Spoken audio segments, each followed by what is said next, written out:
거기다가 이제 여전히 그 S&P 500의 밸류에이션이 비싸다면 닷컴 버블 때처럼 비싸다면 모르겠는데 지금 17배까지 떨어졌었어요, 그죠? 16.3배까지 갔었나요? 16.5배까지 5배까지 갔다가 그죠?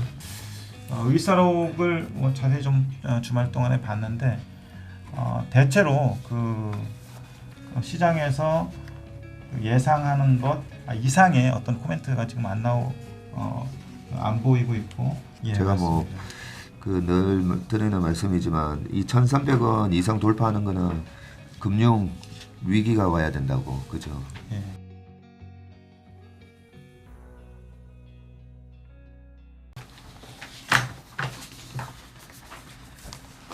네, 최일호 상무가 풀어주는 미국 시장 채플미 오늘 5월 30일 월요일 순서인데요. 지난주 금요일 이사하심에도 불구하고 아침에 나오셔가지고 채플미 찍고 가셨어요. 이사 잘 하셨나요? 예, 이사 아주 잘했고요. 네. 새로 간 데는 그 숲이 많아서 좋았습니다. 예. 약간 더 여의도 쪽으로 조금 더 가까워진 거죠? 예, 가까워졌습니다. 지난 주말 그 이사 가심에도 불구하고 미국 시장 상당히 좋게 끝났고요. 예. 우리 최상무가 이사를 가서 그런가? 최상무의 이사 효과. 한 주간 한번 정리를 쭉 해주시죠. 코스피까지. 예, 알겠습니다. 지난주 금요일날 잠깐 그 시황 말씀드리는 도중에 위험 지표가 좀 개선이 되고 있다라고 말씀을 네. 드렸었는데 계속 그 개선이 되면서 추세적인 위험 지표에 급락이 나왔습니다. 급락이 나왔다는 거는 이따 보시겠지만 하이힐드나 하이힐드 스프레드가 급격히 빠지면서 그 가격 자체가 위험 자산의 가격 자체가 높아지고 있는 네. 그런 상황이라서 다시 위험 선호 현상이 개시가 된 걸로 보시면 될 것 같고요. 지금 증시에 영향을 주는 게 이제 뭐 크게 세 가지 얘기하잖아요. 중국 봉쇄도 있고 우크라이나 전쟁, 그다음에 물가, 페드의 금리 등등 있는데 말씀하신 대로 뭐 10년물 국채금리 2.7까지 떨어져 있는 상황이고 예. 하이힐드도 아마 그랬던 것 같고 그리고 중국의 뭐 확진자 수도 많이 또 줄어들면서 봉쇄도 좀 완화되고 있어요. 예, 맞습니다. 예, 이래저래 보면 딱 하나 걸리는 게 이제 유가가 계속 아직 안 떨어지고 있죠. 예. 그거 하나 빼고는 뭐 다 괜찮은 것 같은데. 예, 맞습니다. 그런데 엊그제 발표된 금요일날 밤에 발표된 PC 물가 지표에서도 네. 약간 그 유가만 제외하고는 다른 물가 관련 아이템들이 좀 빠지는 모습이어서 시장 참여자들한테 좀 안도감을 주었고요. 네. 그로 인해서 안도 랠리가 나왔는데 대체로 그 금요일날 상승폭으로 인해서 주간 기준으로 미국 주요 3대 지수 6%대의 상승을 보였습니다. 주간 기준으로요? 예, 그렇습니다. 많이 올랐네. 그래서 구체적으로 말씀드리면 S&P 500이 6.6% 올랐고요. 네. 다우존스가 6.2%, 나스닥이 6.8%가 올랐습니다. 네. 그래서 6주, 뭐 8주 연속의 긴 주간 기준 하락을 극복을 하고 랠리가 나왔다고 보시면 될 것 같습니다. 지난주 금요일날 다 아시겠지만 물가지표 잠깐 짚고 넘어가면요. YOY로나 MOM으로나 그리고 시장 예상치로나 조금 그 위안이 되는 그런 수치가 나왔고요. 4월 PC 물가지표입니다. 연준이 좀 주목하는 물가지표라서 사람들의 이목을 더 끌었는데요. 결론부터 말씀드리면 3월 대비 상승률이 둔화됐다고 보시면 될 것 같고요. 표에 보시면 월간 기준하고 연간 기준 이렇게 구분을 해서 넣었고요. 그리고 PC하고 PC에서 식료품하고 에너지 가격을 제외한 코어 PC 이렇게 네 가지로 구분이 되어 있습니다. 일단 PC 물가 큰 덩어리부터 보면은 PC 물가는 MOM 그러니까 전월 대비로 보면은 4월에 0.2%가 상승을 했습니다. 근데 3월 보시면은 0.9%에 비해서 크게 둔화된 모습을 보였는데 식료품 가격이 1%가 상승했지만 에너지 가격이 2.8%가 하락을 했다고 합니다. 그래서 우리가 유가만 봐서 그렇지 다른 에너지 가격의 하락이 영향을 미쳤던 걸로 생각이 되고요. 그리고 전년 대비로 보시면은 전년 대비 4월이 6.3%가 물가 상승을 했는데 3월에는 6.6%가 상승을 했었습니다. 그래서 3월 대비로 봤을 때 전년 동기로 본 물가 지표가 3월로도 4월이 좀 빠졌다 이렇게 보시면 될 것 같고요. 구체적으로 보면은 상품 가격하고 서비스 가격이 각각 9.5%하고 4.6%가 상승을 했고요. 다만 그 YOY로나 MOM으로나 옆에 표에 보듯이 PC 물가나 코어 PC 물가가 조금 고점에서 꺾이는 모습을 보이고 있다는 점은 고무적일 것 같습니다. 여전히 그 에너지 가격과 식료품 가격은 YOY로 30.4%, 10.0% 이렇게 상승을 했는데 MOM으로 지금 꺾이고 있는 상황이라서 다음 달 또 숫자를 봐야 알겠지만 어쨌든 지금으로서는 좀 시장 참여자들한테 안도감을 주는 그런 지표라고 볼 수 있을 것 같습니다. S&P 500 밸류에이션 지표하고 주요 기업 EPS 추정치 변화를 보시면은 지난 5월 19일하고 20일 날 보시면은 굉장히 험악했었는데요. S&P 500 기준으로 3,900을 기록을 했었고요. 그때 밸류에이션이 PER 기준으로 14.5배였습니다. 16.5배였습니다.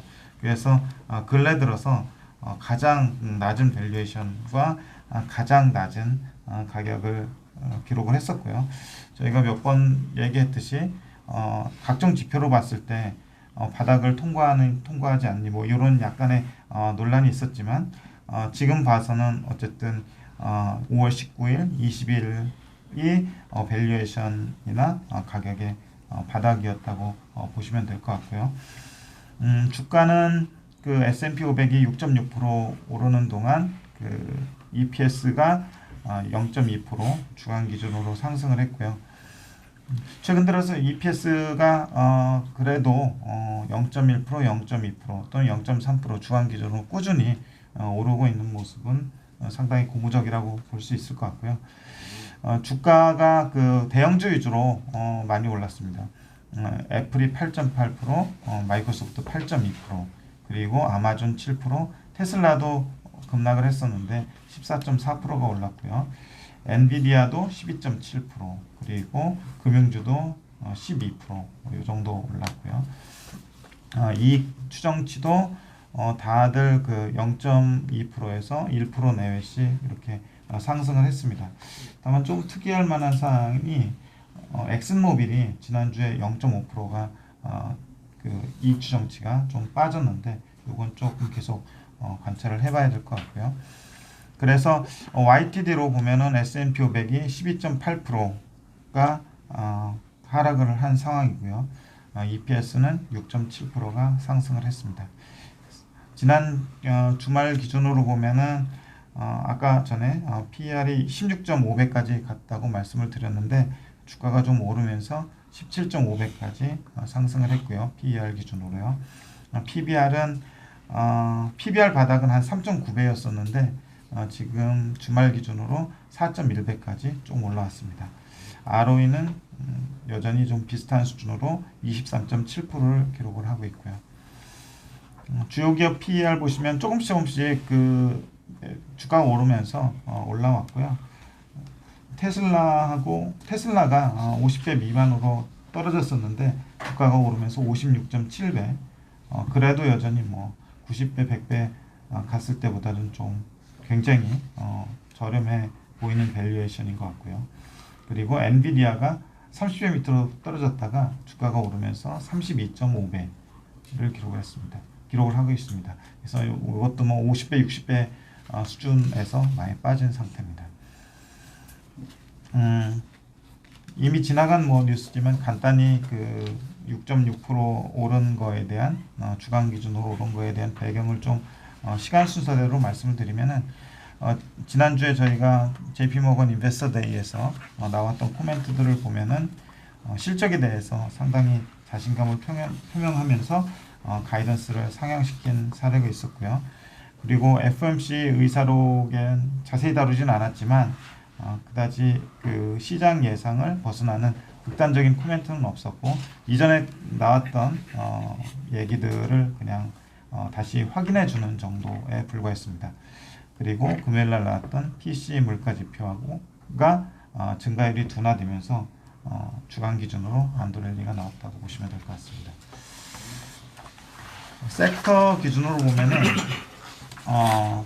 지수보다 많이 오른 섹터, 옆에 그 차트를 좀 나타내 봤는데, 그간 그 자유소비자하고 IT하고 금융, 이런 그 시가총액 큰 대형 섹터가 좀 부진했었는데, 지난주에는 자유소비재가 9.2%, 그리고 IT가 8.1%, 그리고 금융도 8% 하면서 지수보다 많이 오른 섹터로 그 지수 반등을 견인을 했고요.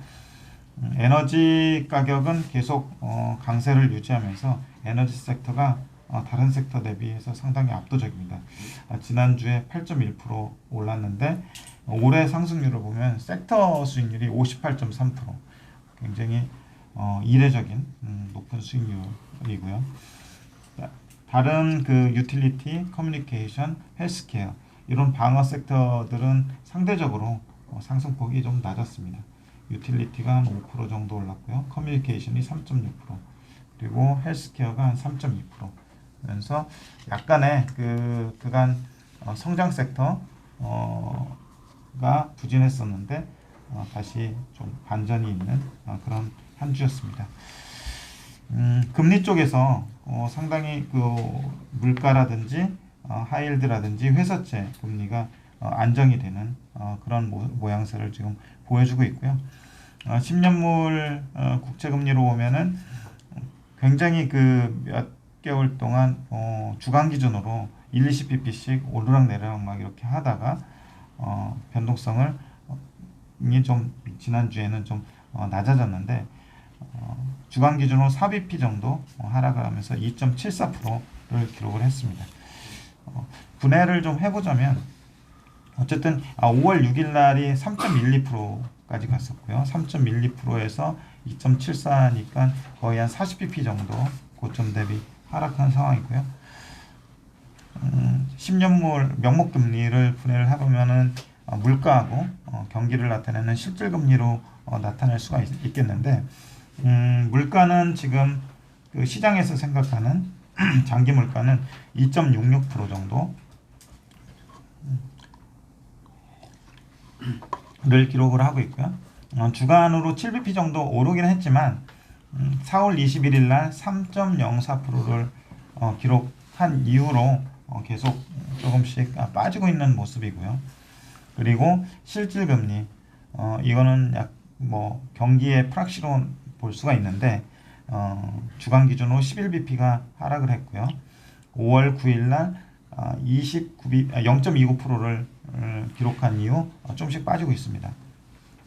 그래서 이 그 명목금리를 분해한 기대 인플레이션하고 실질금리가 주는 시그널은 물가는 일단 상승률이 둔화되고 있다. 그리고 경기는 실질금리로 봤을 때는 약간 좀 둔화되는 이런 시그널을 나타내고 있다고 보시면 될 것 같습니다. 장단기 금리차는 그 금융주에 좀 영향을 미치는 그런 요소이기도 한데요. 장기 금리는 조금 하락을 했는데 장단기 금리차는 주간 기준으로 6bp 올라서 0.26%포인트를 기록을 했고요. 2년물이 더 많이 빠지는 그런 상황이었습니다. 회사채는 지금 무디스의 AAA 등급 기준으로 해서 주간 기준으로 20bp가 빠졌습니다. 그래서 3.98%를 기록을 했고요. 그리고 BAA도 등급도 역시 21bp가 빠졌습니다. 그러면서 그 위험한 채권인 회사채의 자금이 좀 몰리기 시작하는 그런 모습이 관찰이 되고 시작되고 있고요. 그리고 하이힐드하고 하이힐드 스프레드를 보면은 주간 기준으로 거의 70, 80bp 이렇게 하락을 했습니다. 보기 드문 좀 현상이었는데요. 그간 좀 굉장히 치고 올라가다가 지난주 금요일 날 좀 많이 빠졌고요. 주간에도 좀씩 빠지기 시작했는데 특히 지난 주말에 특히 많이 빠졌습니다. 그래서 하이힐드 기준으로 보면은 6.88%를 기록을 했고요. 하이힐드 스프레드는 4.19%를 기록을 했습니다. 그래서 그 안전한 것부터 덜 안전한 거 그리고 위험한 거로 보면은 지금 위험한 회사채 그리고 더 위험한 정크본드 투기 등급 채권으로 지금 자금 수요가 몰리면서 위험 선호가 강화되고 있다. 이런 정도의 시그널을 관찰하실 수 있을 것 같습니다. 그리고 상품 시장 보시면요, 유가가 잘 빠지고 있지는 않은데 주간 기준으로 4.3% 오르면서 115불을 기록을 했고요. 리그 카운트는 좀 이례적으로 주간으로 계속 증가를 했었는데 지난주에는 2기가 빠지면서 574기를 기록을 했습니다. 구리는 0.7% 올라서 4.3불을 파운드당 기록을 하고 있고요. 외환 시장에서 달러 인덱스가 주간 기준으로 빠졌습니다. 1.3% 하락을 해서 101.65를 기록했고요. 우리 원달러 환율도 계속 오르다가 지난주에는 1.7% 빠지면서 1249원을 기록을 했습니다. 1250원이 깨졌네요. 예, 그렇습니다. 야. 이게 그 트레이딩 이코노믹스에서 나오는 데이터인데 약 역외 환율까지 고려한 데이터인데 오늘도 이 정도면은 요거 그를 추정하면서 더 빠질 것 같거든요. 예. 우리 뭐 고객들한테는 늘 지난 한 달 내내 얘기했던 게 1260원, 70원에서 달러 팔아서 이제 코스피 사야 된다고 그런 말씀을 드렸었는데 환율이 또 이번에도 어김없이 1300원 돌파할 것처럼 막 하다가 다시 빠졌어요. 그죠? 예, 제가 맞습니다. 뭐 그 늘 드리는 말씀이지만 이 1300원 이상 돌파하는 거는 금융 위기가 와야 된다고. 그죠? 예. 금융기관들이 망가지는 그런 모습이 나오지 않으면 과거 20년 동안 보면 그렇게 1300원을 돌파하는 그런 모습이 나오지 않았었기 때문에 이번에도 어김없이 지금 여러 가지 그런 3대 악재가 있었지만 금융기관이 망가진다는 그런 소식이 없었기 때문에 또 여기서 달러 인덱스도 꺾이고 환율도 다시 1250원 밑으로 떨어지는 모습이 나온 거네요. 거기에 이제 아까 말씀드렸지만 JP 모건이 힘을 실어준 것 같습니다. 그렇네요. 지난주에 예. 우리가 공부했었던 거. 예, 맞습니다. 미국 시장하고 상품 외환 시장 봤고요. 그 다음에 코스피 밸류에이션 지표하고 주요 기업 EPS 추정 지표를 보면은 코스피는 좀 잠잠했습니다. 최근 일주일간 0.05% 빠지면서 거의 변화가 없었고요. 코스피 일주일하고 1개월 그 뒤에 표를 같이 보시면은 한 달 전인 4월 27일도 지난 금요일 지수하고 비슷한 2639를 기록을 했었고요. 그리고 일주일 전인 5월 20일도 2639를 기록을 했습니다. 그래서 그러네요. 예, 일주일 전이나 한 달 전이나 똑같네요. 크게 차이가 없습니다. 예. 재밌네. 예. 지난주에 그 대형주들 주가가 조금 슬로우했습니다. 삼성전자가 2.2%, 하이닉스가 주중반에 이제 어떤 루머가 나오면서 5.8%가 하락을 했고요. 그리고 현대차, 기아 이것도 1% 내외 정도 하락을 했고요. 삼성바이오로직스가 3.2% 올랐고 LG화학이 0.9% 그리고 네이버 카카오가 1, 2%대의 하락을 보였고요. KB금융이 미국 금융주들의 영향을 받아서 3.5% 정도 올랐습니다. 이익 전망은 크게 변화가 없고요. 우리나라도 주간 기준으로 코스피 전체로는 0.4% 정도의 EPS 추정치 상향 조정이 있었습니다. 그 PER하고 PBR 보면은 지난 금요일 기준으로 PER은 딱 10배 그리고 PBR은 딱 1배를 가리키고 있습니다. 블룸버그 기준이고요. ROE도 역시 한 10% 정도에서 10배, 1배, 10% 뭐 이렇게 다 기록을 하고 있는 그런 상황이고요. 주요 기업 PER도 역시 크게 차이가 없고 삼성전자가 8.9배, LG 엔솔이 95배, 하이닉스가 5.6배, LG화학이 14.6배, 그리고 네이버 카카오가 한 26배 수준, 그리고 현대차가 6.9배, 기아가 6.1배 수준에서 거래가 되고 있습니다. 그리고 약간 뭐 그 지난주에 지수가 슬로우한 가운데에서도 그래도 조금 특이했던 섹터가 금융 섹터가 이를테면은 KB금융이 3.5%, 신한금융이 3% 정도 올랐었고요.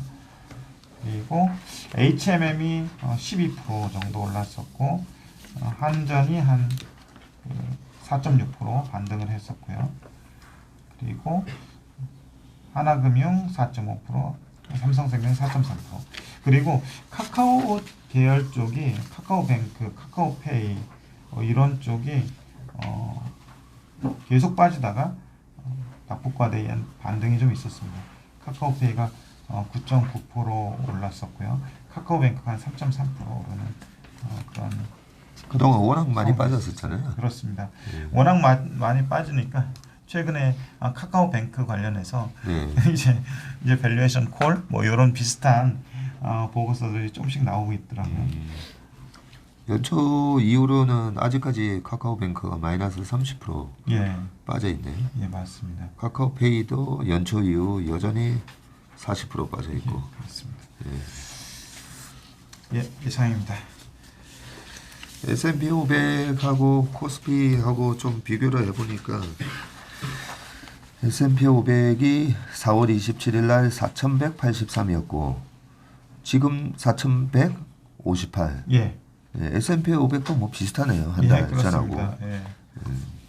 근데 이제 5월 11일 요때가 제일 지수가 좀 험악했었나요? 5월 19, 20이 제일 안 좋았었군요. 예, 그렇습니다. 3,900까지 이제 빠졌다가 다시 이제 4,158 올라왔고 우리 지수도 5월 19일 날 2,600이 다시 한번 살짝 깨지고 5월 10날 10일 요때도 2,600이 살짝 깨지는 듯 하다가 다시 올라왔고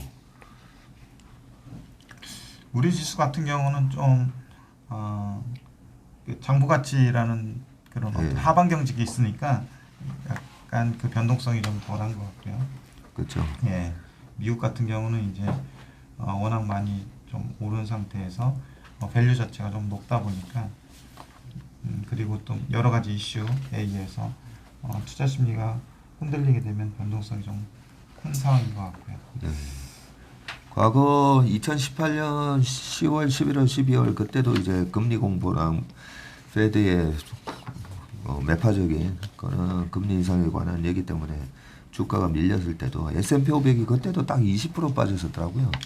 그리고 이번에도 딱 S&P 500이 20% 빠졌었어요. 예. 그렇기 때문에 이제 금융기관의 이제 부실화를 동반하는 구조적 약세장이 아니라면 실질적으로 이 지금처럼 뭐 물가라든지 또 향후 이제 경기 침체에 대한 우려 등등이 이제 우리가 소위 말하는 이제 구조적 약세장이냐 경기 순환적 약세장이냐 이벤트 약세장이냐 그 세 개 중에 이번에는 약간 구조적인 약세장이라기보다는 경기 순환적 약세장에 뭐 우크라이나 전쟁이라든지 페드의 금리 인상과 같은 이벤트가 약간 가미된 뭐 그런 시기였기 때문에 20% 정도 빠진 조정이 어느 정도 이제 마무리되는 조정이 아닌가. 우리는 뭐 그렇게 생각하는 거잖아요. 그죠? 예, 그렇습니다. 네. 거기다가 이제 여전히 그 S&P 500의 밸류에이션이 비싸다면 닷컴 버블 때처럼 비싸다면 모르겠는데 지금 17배까지 떨어졌었어요. 그죠? 16.3배까지 갔었나요? 16.5배까지 5배까지 갔다가 그죠? 지금 일시적인 반등이 들어왔는데 이 반등에 또 주식 팔아야 되냐 아니면 좀 더 버텨야 되냐 뭐 이런 생각도 많이 하실 건데 여전히 17.5배에 ROE가 23.6 나오니까 여전히 뭐 아직까지는 착하다 그죠? 예. 뭐 착하다고 봐주고 코스피도 딱 2630, 40 요게 PER 10배, PBR 1배, 예. 예, ROE 딱 10%니까 그 방금 말씀하셨듯이 이제 그 PBR 있잖아요. 그 제가 예전에도 3% 가가지고 한 3년 전에도 말씀드렸었는데 그 제가 신한투신일 때 저희 팀장님한테 배웠던 게 그 북밸류 이 PBR 북밸류의 개념이 뼈무게다라고 얘기하시면서 사람이 아무리 이제 경기가 나빠져도 기업이 어느 정도 가면 더 이상 주가가 빠지지 않는 현상이 나오는데 그게 우리가 사람이 굶었을 때 살이 빠지잖아요. 살이 빠지는데 이제 뼈 무게 이하로는 빠질 수 없잖아요. 그래서 그 뼈 무게를 그 북밸류 PBR로 보면 된다. 그래서 각 기업별 산업별로 이 최저 PBR이 어느 정도인지 그런 식으로 보고 우리가 좀 판단을 하면 되는데 PBR 한 1배 정도가 어떻게 보면 뼈 무게에다가 약간 살이 한 20% 정도 붙어 있는 우리나라 PBR 0.8이 이제 강력한 지지선이잖아요. 물론 이제 코로나 때라든지 그 2008년 금융위기 때 같은 경우에는 뭐 0.5까지도 빠지긴 했지만 뭐 제 기준으로도 우리가 PBR 뭐 1배 미만에서는 항상 우리는 공격적인 매수 마인드를 가진다.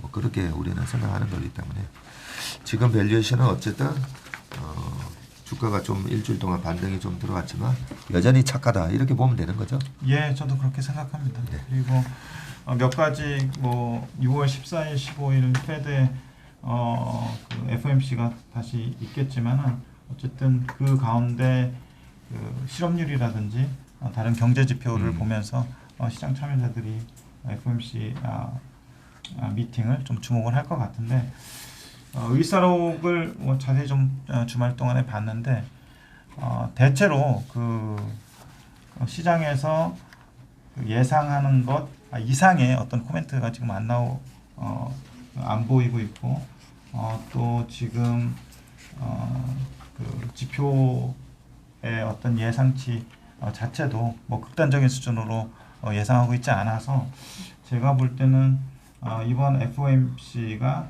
그다지 시장에 큰 충격을 줄 것 같지는 않다 이렇게 생각합니다. 6월 14일, 15일에는 말이죠. 예, 그렇습니다. 예. 알겠습니다. 예, 오늘 고맙습니다. 수고하셨습니다. 예.